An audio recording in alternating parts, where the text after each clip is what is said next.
Hello, Trinity Tigers. Welcome to Learning Together Live webinar series as part of our lifelong learning initiatives presented by Trinity University's Office of Alumni Relations. I'm Steve Falk, class of 99. As a profession, I'm a partner here locally at the Union Yoga and Strength in San Antonio, and the Alumni Office has invited me to moderate this webinar. It is my distinct pleasure to introduce today's webinar speaker, Ziba Khan, class of 2000, Ayurvedic clinician and wellness expert. Today's webinar conversation will include how the balance between the mental, physical, emotional, and spiritual bodies is connected with overall wellness of an individual. You will learn how Ayurveda addresses stress management and about the different mind, body, spirit constitutions. Now, before we begin our webinar conversation, I would like you who are watching this webinar live to know that you'll be able to submit your questions as you listen using the Q&A tab, and Ms. Khan will be happy to answer them. So, Ziba, I'd like to say welcome to the show. We're so happy you're here, and we're excited. I'm so excited to be here, Steve. Thank you so much for this opportunity. Well, we had a fantastic podcast a month or two ago, and hopefully the viewers have gotten a chance to listen to that. And if you haven't, please go back and download it. It's really good. And so let's start today with for those that didn't join us on the podcast, with a big question. What is Ayurveda? Ayurveda is a 5,000-year-old Indian system of healing, health, and well-being, which basically focuses on restoring balance to the body. So in the West, we tend to think of health as the absence of disease. But Ayurveda teaches us that health is so much more than just the absence of disease. It's about a sense of inner well-being, a sense of inner peace, clearing toxins from your system, having good hydration, and having happiness in your life, being really blissful. You know, we were talking before the show started about your wheel of health. Can you tell us about what your wheel of health is when you're working with clients, and how that interacts with Ayurveda? Sure. I look at different aspects of a person's health and well-being when dealing with them. So I look, as you said earlier, I look at the physical body, the emotional body, the mental body, and the spiritual body. So I'll look, number one, at their diet. What are they eating? Is it good for their particular dosha, their particular mind, body, spirit composition? Number two, I'll look at their nutrition. How much of what they're eating is being absorbed by their body? So if they've got dysbiosis, if they've got leaky gut, if they've got inflammation, then they might be eating a super, super clean diet, but their body is not absorbing the nutrition from that food, in which case herbs and supplements would come into the picture. Then I'll look at their physical movement. How much exercise are they getting every day? Any kind of physical movement. It doesn't have to be going to the gym, just any kind of physical movement. I'll look at their sleep patterns. Are they getting enough sleep? How many hours of sleep are they getting? Do they have difficulty falling asleep, difficulty staying asleep? I'll look at their sense of purpose in life. Do they have a reason for getting up in the morning and going? Because if you don't have a life purpose, you're not going to want to live a good, healthy, clean life. Right? And there's a difference between your lifespan and your health span. Yes. Right? Are you with me on this one? Yeah, absolutely. And so you've got to have that life purpose that helps you to make good, clean, healthy lifestyle choices, even if you don't want to, even if you don't feel like it, even if it's freezing outside, but you really know that you need to go and spend some time outdoors today because it's going to help you lose weight, or it's going to help you to feel more energetic throughout your day, in spite of what the weather might be. So when we have a good grounding life purpose, it propels us forward. I look at a person's mindset. Are they doom and gloom in general, or are they able to be resilient in life? How much perseverance do they have? How much grit do they have? How easily do they bounce back from adversity? I'll look at a person's emotional health and regulation. Do they have to, for example, hit rock bottom before they're able to bounce back? Or can they catch themselves quickly as they're going down and then bounce back. And lastly, I'll look at community and a sense of connection to a higher power. Oftentimes nowadays, because of all the technology that we have, we feel so disconnected and so isolated. And loneliness is a rampant epidemic globally. And more people now, I think I read a study the other day that said most people now say that they have under 3 individuals on this entire planet that they can call when they need help. Wow. But you look at how many Facebook friends they got, right? Right? You look at how many followers they got on Instagram. But in times of need, who will truly come to your aid at 2 a.m. when you're having a crisis? I expect all my Facebook friends and Instagram followers to bail me out of jail. I'm going to hold them to that. I assume that was part of the contract. Right. And, this is something that we really have to look at, is this sense of connection, face-to-face connection, having that sense of being able to reach out and physically touch someone, right, and release those endorphins and lower our heart rate and lower our blood pressure and feel at ease. We don't hug anymore as people. We don't even greet each other anymore walking on the sidewalk, right? Everyone walks like this nowadays, right? So the importance of community cannot be stressed, especially if you know that you're trying to up-level your lifestyle. You need people who are going to support you in doing that. Because sometimes the people we've been hanging around with who are not ready to up-level their lifestyle will try to bring you down as you're doing. Sabotage, yes. Exactly. So community is so important, not only to alleviate loneliness and disconnection, but also for support. And then the last thing that I briefly mentioned was a sense of connection to a higher power through meditation, through prayer. And so cumulatively, that is really what Ayurveda covers, is all of those aspects to bring good health and a sense of well-being to a person's life. It's not only the absence of disease. I would love to dig deeper on some of these spokes of the wheel individually, and for our viewers out there, if you have specific questions, please feel free to ask them on the Q&A, and we'll get to them. To step back real quick, what we learned on our podcast was that Ayurveda is very individualized, but there's 3 main constitutions of people that you see, and for those that didn't join us before, can you kind of give us a high-level description of those constitutions? Sure. So we're looking at Vata, Pitta, and Kapha. Those are our 3 doshas, our 3 mind, body, spirit compositions. On a very fundamental level, Ayurveda teaches that everything is comprised of 5 elements of nature. And those are earth, water, fire, air, and space.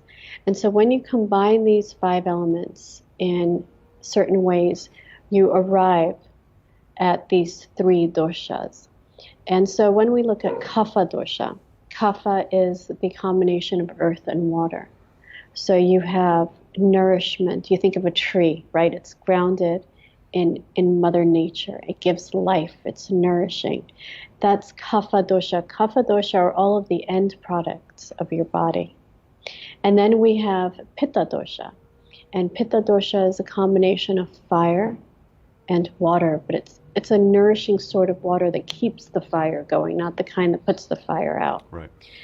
And Pitta dosha people are phenomenal at transformation and bringing about transformation. And physiologically speaking, Pitta are all of our transformational chemical actions that occur in the body. And lastly, we have Vata dosha, which is a combination of air and space. So you think of the wind moving through the sky. And Vata is the energy of movement in the body. So our nerves, our impulses within the body, the neurological impulses.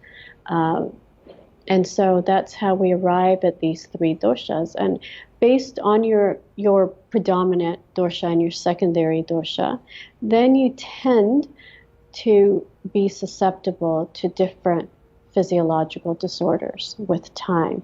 And all of us are Vata, all of us are Pitta, and all of us are Kapha. It's just a matter of in what ratio and which one is primary, which one's secondary, which one's tertiary. And the goal is So to be balanced, right? And if you have one exactly. that's lacking or one that's dominant, we want to bring those back into balance.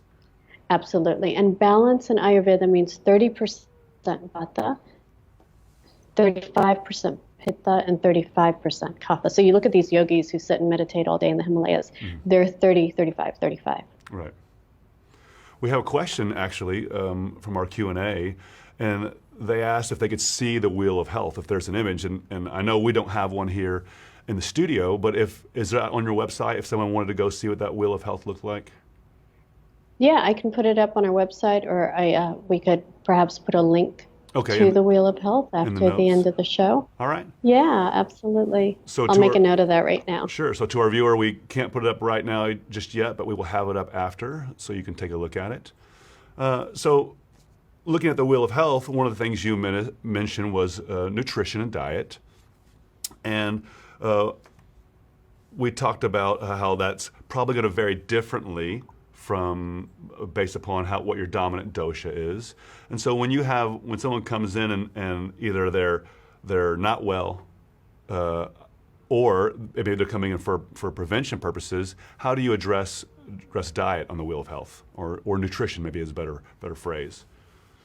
Well, it would depend on, number one, I diagnose their dosha, because that's the starting point. Right.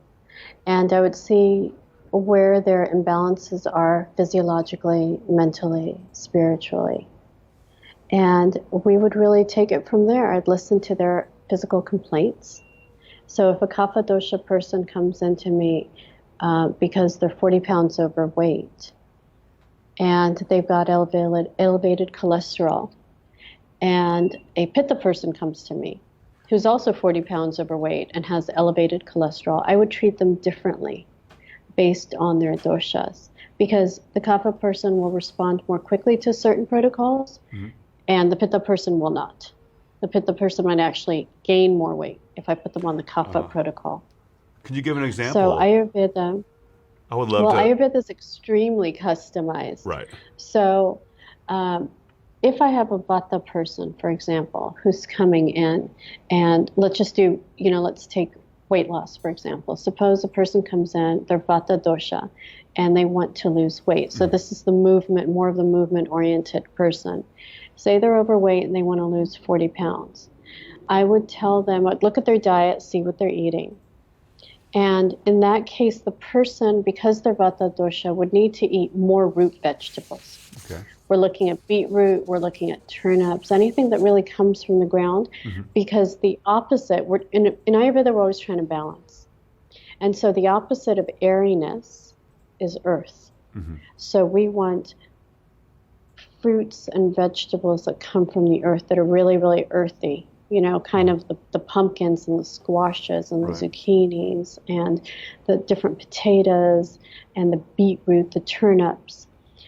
If a Kapha person came to me, same story, 40 pounds overweight, wanted to lose weight, and I put them on this same eating plan, they're actually going to gain weight, feel more sluggish and more tired. And they're going to have tremendous difficulty wanting to even have any sort of physical movement throughout their body when it comes to exercise, simply because of what I'm telling them to eat. I would be telling them to still eat good, nutritious vegetables, right? We think, pumpkin's good for everyone. Right. In actuality, it's not. It's really good for some people and kind of bad and debilitating for others. I have a popular nutritionist I follow, and he says, I don't eat foods that I like, I eat foods that like me. And he's specifically referring to digestion and how he feels after he eats those foods and how his energy level and bloating is and whatnot. I think one of the perceptions from any yogic tradition is that the standard nutrition protocol is vegetarian or even vegan. Do you find that to be true, or how does is there a place for eating animal products and animal-based foods for certain people? Well, if you look at Ayurveda traditionally, because it comes from India, and there are a lot of respects for Mother Nature, in different ways in India, whether it's animals or it's nature or it's water. Ayurveda promotes a vegetarian diet. Hmm. But the trick is, how do you get enough protein in a vegetarian diet? And again, because Ayurveda stems from India, traditionally, the source of protein was dal, Hmm. which are legumes or split peas. But in this day and age, if someone has a food intolerance, say to dal, Hmm. then they're in big trouble, being vegetarian. If they have a food intolerance when it comes to soy, again, it becomes, where do I get my protein source from naturally without doing protein shakes, Hmm. without eating things that make me feel bloated or gassy or uncomfortable? Right.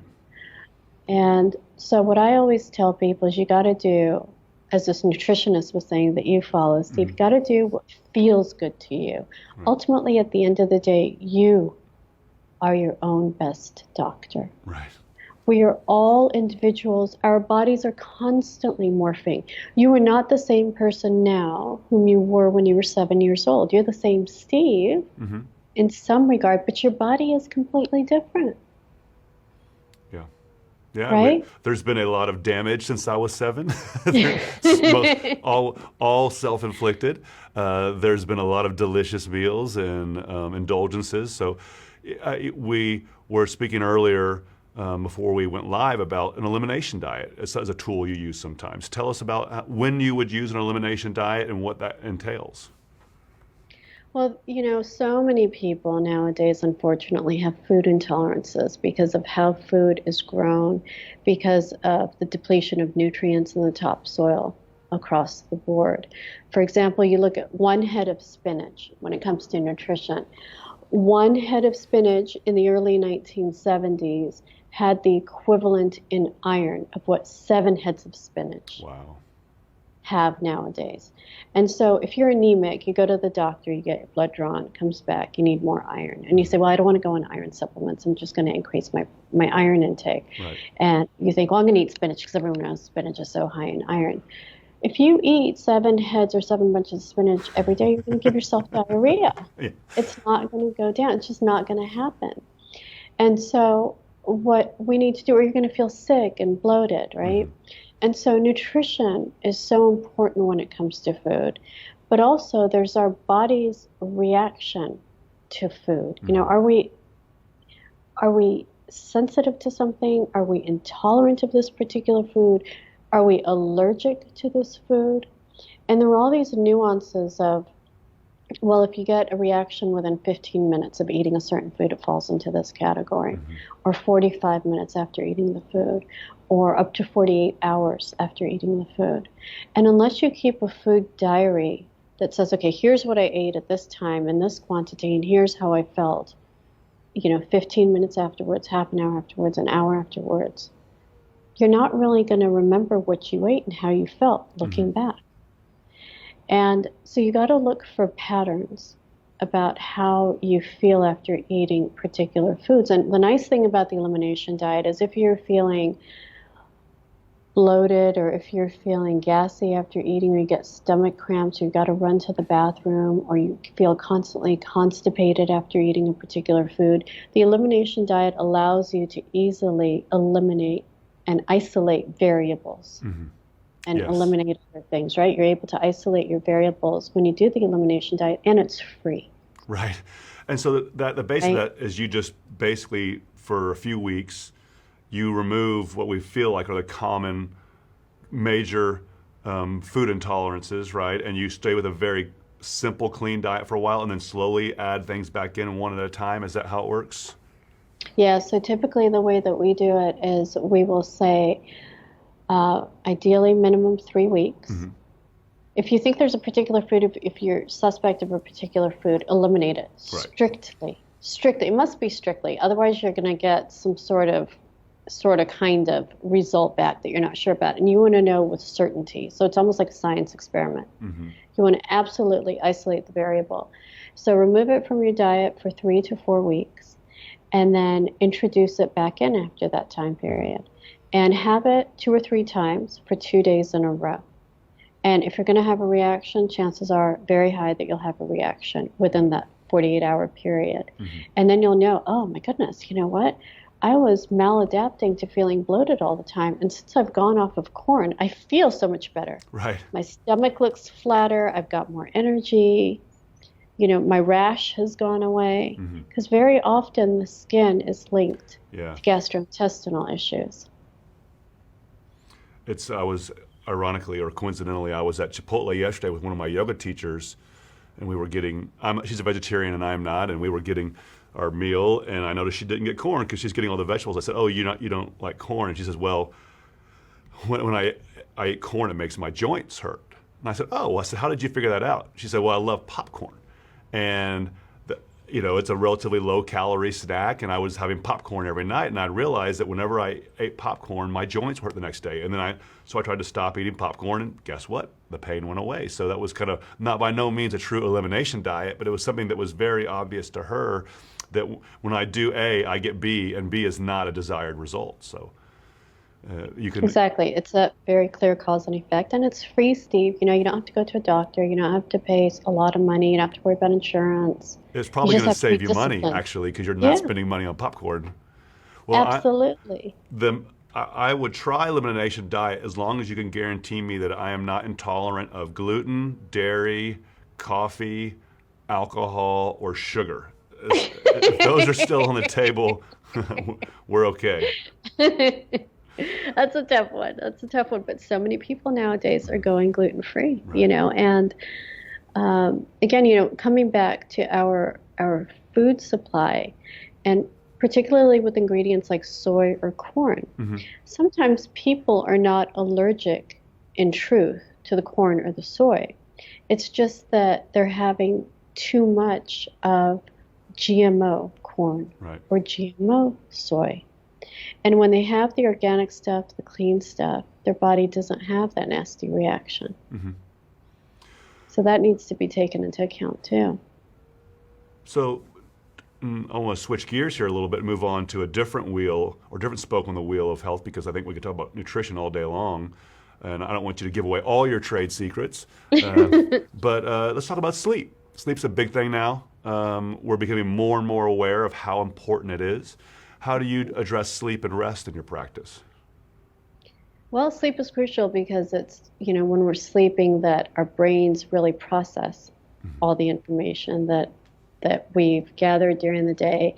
When we're asleep, we flush out beta amyloid plaque from our brain. So it's it literally cleans our brain out.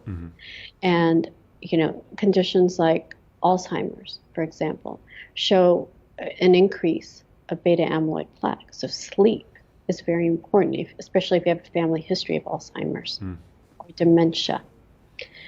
Further, it's during sleep that our body gets its deepest natural healing done. So if we're sleeping 5 hours a night, forget it. Right. We're not healing naturally. We're not giving our body the time to rest, to digest, to heal, to process information, to increase production of our natural killer cells, to boost our immune system, to kill off cancerous cells, which it does every second of every day naturally anyway. We don't give our bodies time to alkalize. We live in such an acidic state internally. And we need to reset our pH so that we don't have this environment within our bodies that will breed disease. So when we have reduced sleep, all kinds of negative consequences ensue. One of them very directly being weight gain. Oh, interesting. Do you, when someone comes to you, do you have a certain protocol that you try to have them do, or is it just try to get a minimum of 8 hours, or what are kind of your basics for sleep? For sleep, again, Steve, it goes back to the doshas. Some doshas need a little bit more, some need a little bit less, some really need to nap. Okay. Others should not nap because then it'll mess with their sleep at night. Right. Nowadays, I see a lot of patients who come to me and complain saying, I'm able to fall asleep real easily, but then I'll wake up and I can't go back to sleep. Right. So I say, so what do you do? I check my phone. Right? Does that work for them? No, never. Right? Because the blue lights from the screen then stimulate the brain, and your brain can't differentiate between light coming off of any electronic device and sunlight. So we actually wake up our brain by telling our brain, hey, it's daytime. And so we naturally don't want to sleep during daytime. Sure. And so, they're awake for 2, 3, 4 hours as a result. So if you can't go back to sleep, there are other things that you can do. There are herbs that you can take.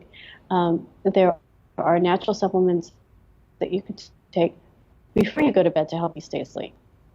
A lot of people are deficient in 5-HTP, which is an amino acid that helps you to stay asleep.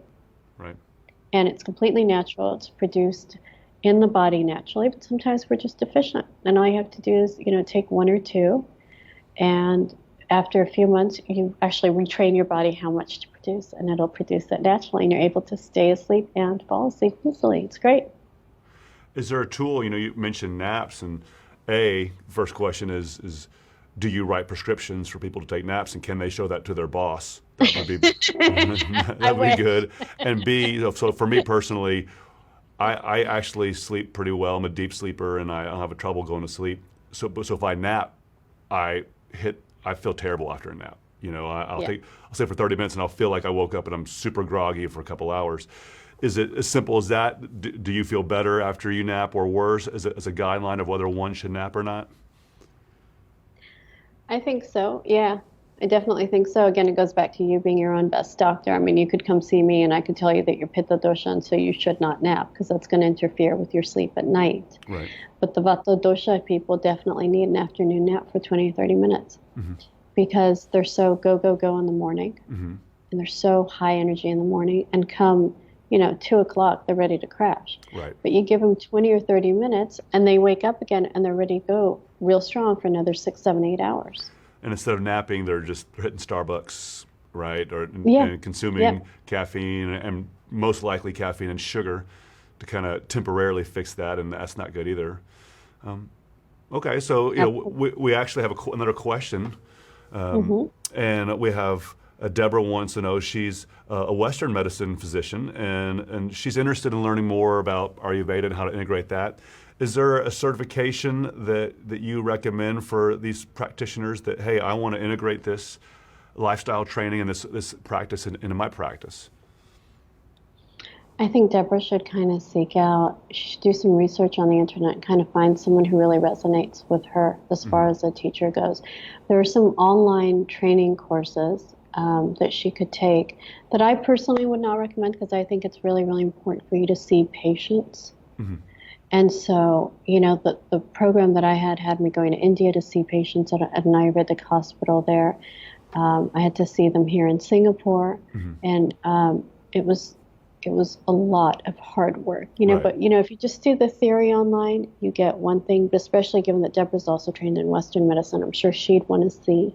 Yeah. Well, and maybe she can find a also. practitioner here that can work in conjunction with, that would be, if there's an experienced practitioner here in town that they can actually see patients. I should point out, I was remiss earlier, I didn't tell our audience that we're Skyping you in from Singapore, where it's 13 hours later. So speaking of sleep, we're keeping you from getting sleep. That's so okay. we really appreciate that. So you can, if you have something to contribute, tigers all around the world, we can make this happen. And Deborah had part 2 of her question was, because she doesn't have experience interacting with Ayurvedic professionals, what are the signs to look for a really competent professional, and what are the red flags if you see something and you're like, hey, this is probably not a good sign? And I want to say, Deborah, first, I'll let Ziba answer as well. First, we actually briefly discussed that in our podcast. We did a couple of months ago. So if you go to the Trinity University podcast, you can download that, and we touched on that a little bit. It's about a 30-minute podcast. It's fantastic. It'll be the best half hour of your day, I promise. Maybe not, but still, it'll be fun. Ziba, what do you think about red flags? And this, from a medical professional, but I think this applies to anyone looking to, if they're here in San Antonio or somewhere else listening and they want to go locally to find that practitioner, what should they look for and what should they be wary of? I think they want to find someone who's not anti-Western medicine. I think it's so, that integration is so important. They both have their place, like you and I discussed in the podcast. I mean, if you're hit by a car, you want to go to the ER ASAP, get hooked up to whatever you need to get hooked up to, right? And and have your life sustained. You go to an Ayurvedic clinician, and it'll take 2 weeks to 30 days for you to start seeing results sometimes. Okay, so if you Sure. get hit by a car, that's not what you want. Right. But if you're diagnosed with a long-term chronic condition, say diabetes, and you're told by your doctor you've got to take metformin and insulin multiple times a day, every day for the rest of your life, you don't want to do that. Psychologically, that does not make you feel good to be popping pills like that. Actually, So I if wish you wanna more. go- I wish more people didn't want to do that. You know, that Yeah. some of Yeah. I think some of the problems that Western medicine, Western doctors face is that they would love to make lifestyle change, but they know that a lot of their clients aren't going to do it. So the next best alternative is give them a pill, and people like pills more. Yeah. And so that's maybe where the Ayurvedic practitioner has the advantage, because that person's not going to, like you said it in the podcast, you're like, hey, if you're not interested in doing the work, this is not the place for you, right? Absolutely. Absolutely. It's a tough Yeah. spot for a doctor to be in, a medical doctor, a Western doctor, because they have an obligation to, okay, well, if you're not going to do the work, I can at least give you metformin, right? Yeah. And sometimes, the thing is that you want your patients to make a sustained lifestyle change. You don't want to ideally keep seeing your patients year after year, every 6 months during their checkup, and only increasing their metformin and insulin intake, Yeah. right? And so in that case, in cases where there's a chronic long-term disease, I think that's when the alternative medicines should be kind of explored and see what they can do for Sure. you and how they can help you to make lifestyle changes. Because it's ultimately the lifestyle changes, by and large, that made you sick in the first place. It's the lifestyle habits that you had that you need to change that caused your illness in the first place. Because your genes you were born with. But if you weren't born diabetic, the question is, why at the age of 49 did you suddenly become diabetic? Now, you've had those same genes for 49 years. What turned them on? I think it's flour tortillas. I'm It pretty could sure very well that's be it. flour tortillas, Delicious flour tortillas. right? One of the things you said in the podcast for Deborah, and really for anyone who's looking at for an Ayurvedic practitioner, is there should be some fairly frequent one-on-one at the beginning, but then you're teaching them, you're giving them tools, but then that does not continue very long. You're not there to make their Porsche payment after the first few sessions, and you get the client self-sufficient. Then it becomes very much of a maintenance program, right? So if they say you need to come in 3 times a week for the next 6 months, that's a red flag, right? Absolutely. Absolutely. And you don't want someone who's constantly throwing around fancy Sanskrit terms and making everything sound so exotic, because it doesn't have to be. I mean, it's a brilliant science, and it's a science of how to live your life. And it was, yes, done in Sanskrit more than 5,000 years ago, but it's very simple. Well, the phrase is complicate to profit, right? If you make it sound fancy. Yeah. If you can't make But it Deborah, simple. Yep, Deborah's also welcome to contact me personally through my website, and I can see how I can help her individually, or anyone else who'd like help on resources or where to go Sure. to kind of advance their knowledge. We have another question from Marie, and it's kind of a broad question, but who knows where this will take us. She says, do you use essential oils? I do. I do use essential oils, and I found them to be extremely effective, mainly to help people to sleep, and especially for anxiety. Really? Especially Okay. for anxiety, yeah. And Is again, it goes based on a person's dosha, Right. which essential oils I would prescribe, but they can work wonders.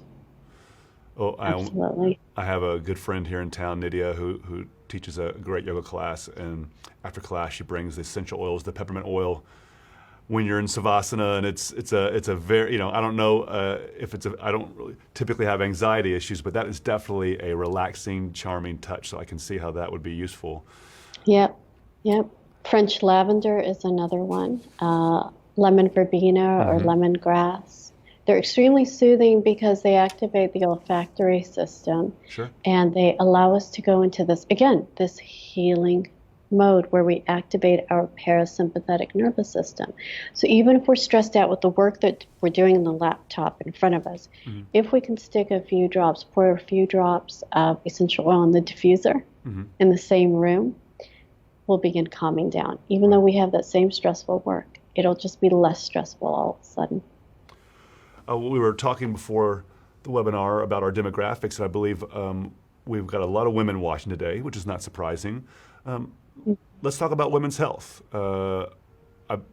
We see in my practice at the yoga studios, we have a lot of professional working moms, busy moms, who are trying to figure out how to do it all, right? How do you stay healthy, take care of yourself? You're a breadwinner now, you're raising children, you're oftentimes, you're a spouse, and it seems while the gender roles have changed the past 30, 40 years, they didn't switch things out, they just had more added on their plate. So what are you seeing in your practice, and how do you help address modern women's health? There's got to be, Steve, more of a restoration of masculine and feminine energy across the board. I'm not speaking only about men or about women in this case, but all of us have, irrespective of whether male or female, there's masculine and there's feminine energy.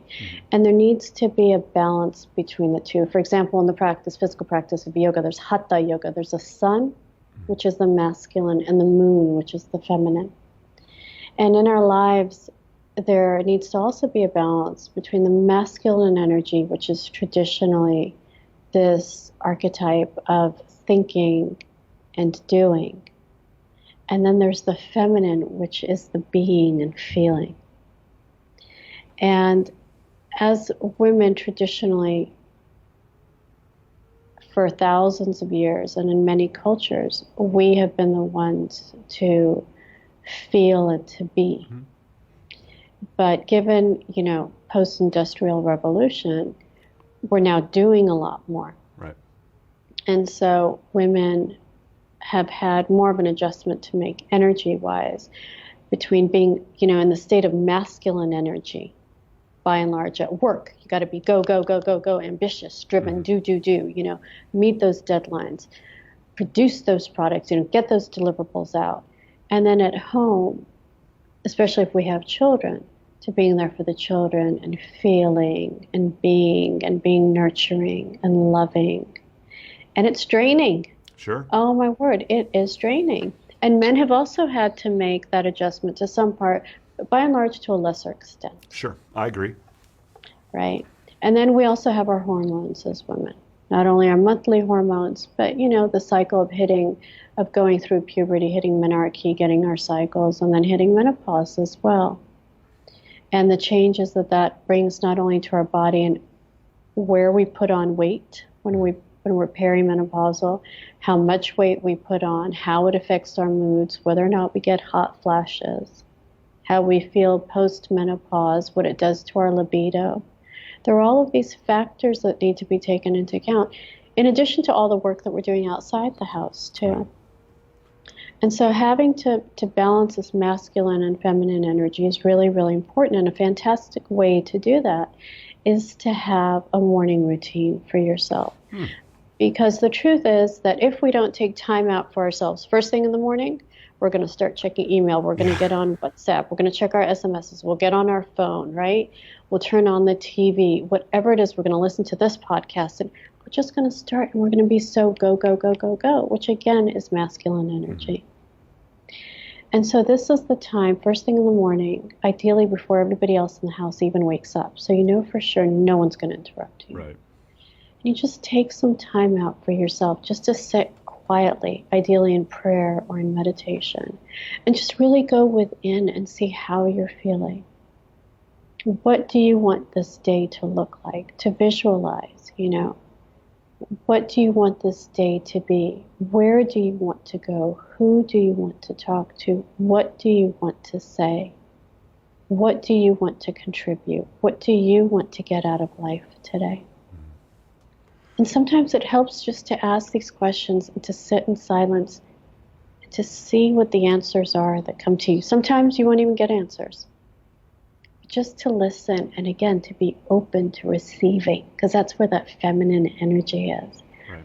is to trust and to surrender to the universe, to surrender to a higher power, and just be in stillness, knowing that whatever is to come, whether you get an answer or not, it's all good. Because that's when we drop into our heart and get out of our heads. We're here all day long. We're here all day long in our heads. And this is where the masculine energy is. And it's when we drop into our hearts and start a place of feeling and intuition that we genuinely tap into our feminine energy. How long do you block off for your morning routine in the morning? I traditionally, on an ideal day, will do about 50 minutes. Okay. So it's not a huge amount of time. And that's long. I mean, that's on the longer side. Right. Yeah. So I like to meditate for 20 minutes. I'll pray for about 10, and then I'll do a yoga practice for about 20 minutes. Great.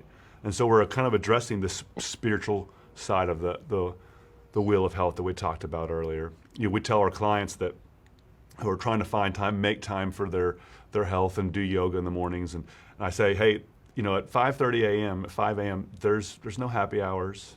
There's no, the kids aren't going to soccer practice.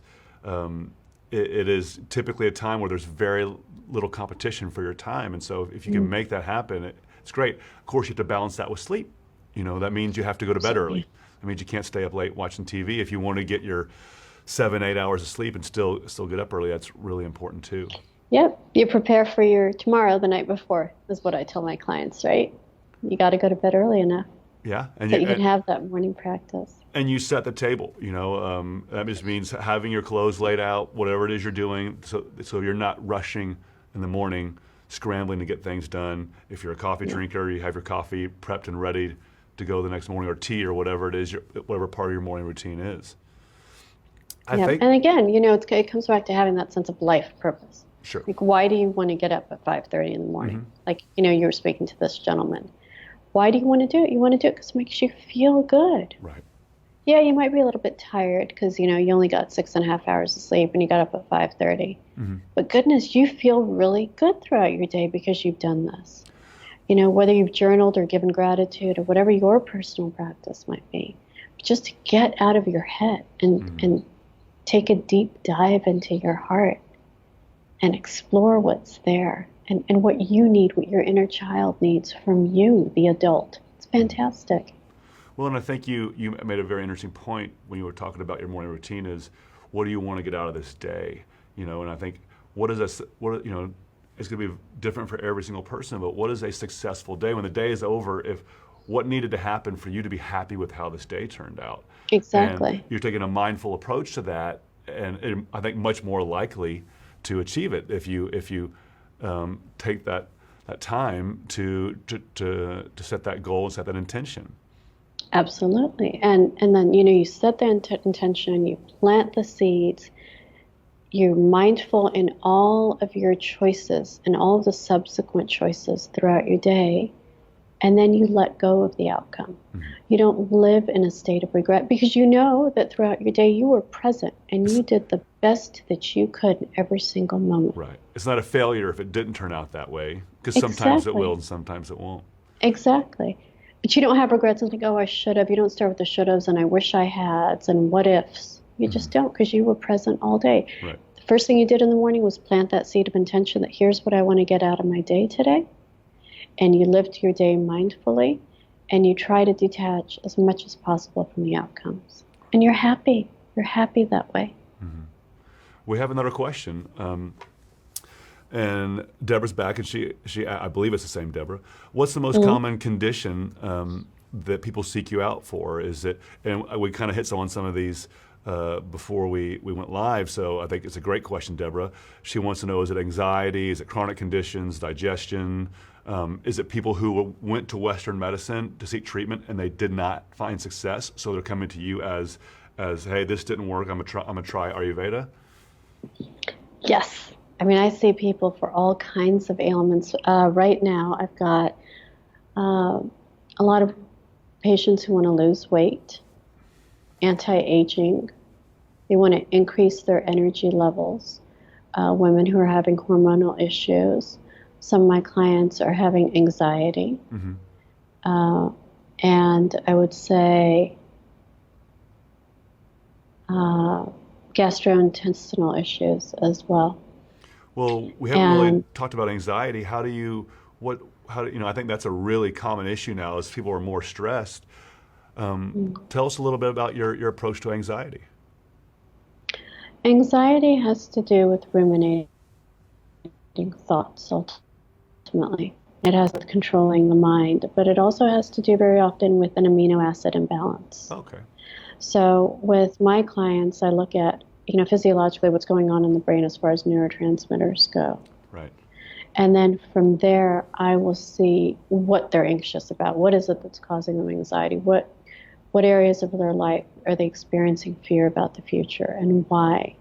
And then I will always lead them to a guided meditation practice of different sorts, depending on what their personal needs are. Sometimes it can be a 5-minute guided meditation or 25-minute guided meditation.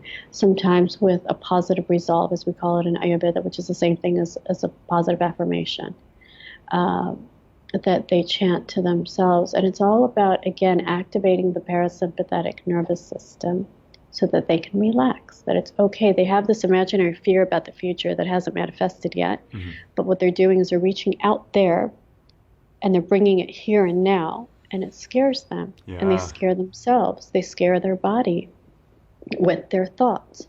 So I've got to, help to calm down their mind. Another technique that we use in Ayurveda are breathing exercises for anxiety.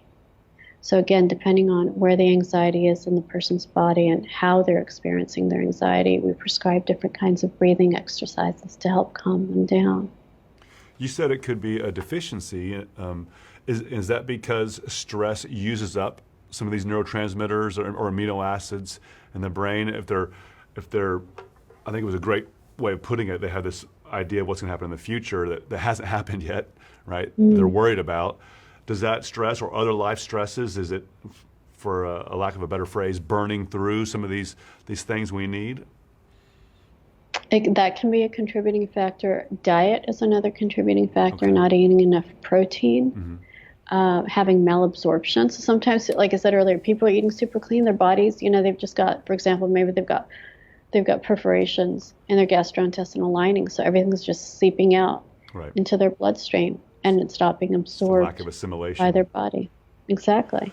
For those that want to hear more about meditation, Ziba, really, we touched on this on our podcast as well. It was really good. She kind of had some gems in there, so please go listen to that. And one of the things that kind of a summary of that concept, she noted, we were talking, and she said that it's anything that leaves you feeling better, right, and more energized. So it doesn't have to be guided meditation, although it's a really useful tool, but it could, like you mentioned earlier, swimming laps.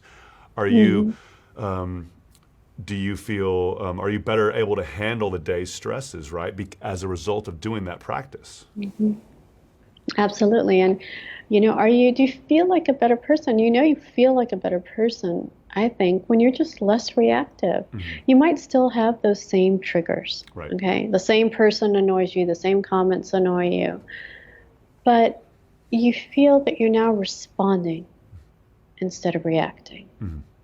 There's just a split second that you are now putting between the stimulus and your response. And as Viktor Frankl said, in that space of personal choice lies freedom.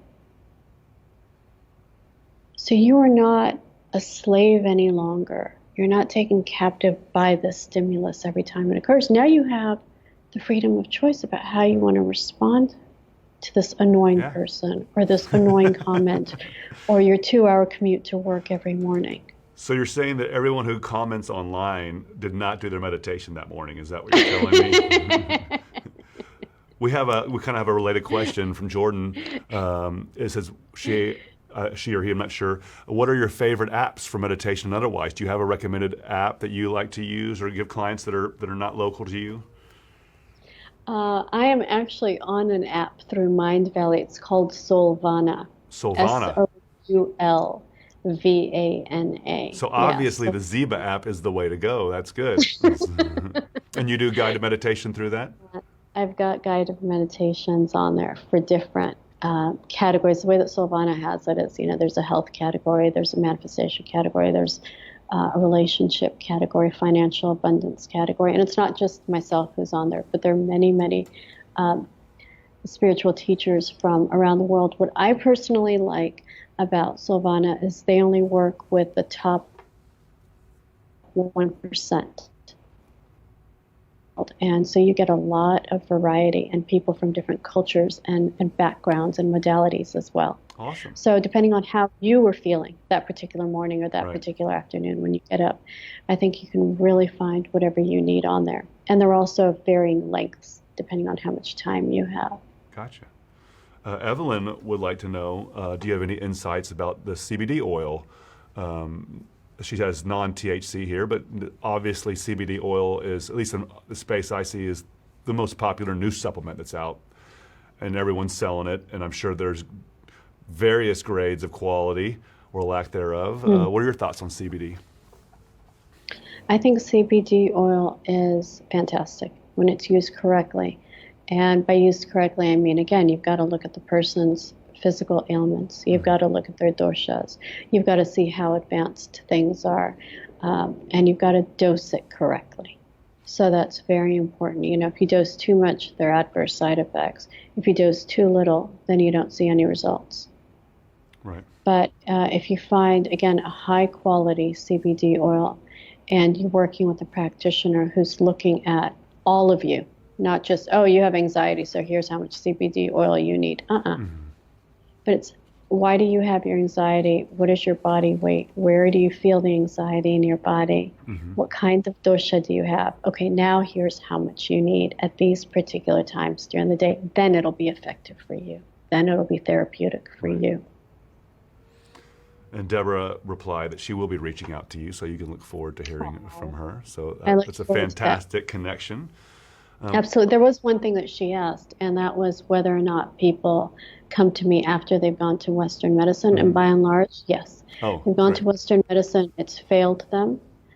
Or they've gone to Western medicine and told that they need surgery or they've got to have an invasive procedure done that they now are trying to avoid. Or they've gone to Western medicine and they've been on medication for years and now they've got, say, liver damage as a result and they want to come off the meds. Sure. That's when people tend to seek alternative treatments, in my experience. It is rare that someone will come to me for preventative health care. But sometimes I do have patients who come to me and say, I've got a history of arthritis in my family and I don't want to develop it. How can you help me? Right. Well, we're coming on close to an hour here, and there's so many things we did not even get into that we had considered talking about. So that's just how much fun you are. Oh, thanks, Steve. You're a sweetheart. Thank you. If our viewers do want to reach out to you like Deborah, so where do they go find you? So my website is zibahealing.com. And I'm also on Facebook at Ziba Healing and same handle, Instagram, Ziba Healing. Yeah, I'm a And I follower put on out- Instagram, so I know you put up good stuff there. Yeah, so I do these 1-minute meditations every Sunday that are super popular. And, you can just, it's fantastic because you can take them with you all week long. It's just 60 seconds, but you feel so good afterwards. And that's probably the most popular thing that I produce. Fantastic. Well, thank you so much for staying up late for You're very us welcome. and coming in from overseas. We really appreciate it. It's a pleasure for me to get to know you and have 2 conversations now. So if you like this, viewers, and you did not listen to our podcast, go download it. Our next webinar is scheduled for November 20th at noon Central Time, and this will be a discussion on how to survive caregiving with sanity and a sense of humor. So join us for a lively webinar conversation with Trinity alum Jim Comer, 1966, author of When Roles Reverse, A Guide to Parenting Your Parents. Ziba, thank you again for joining us. We'll see y'all next time. Go Tigers. Thank you, Steve.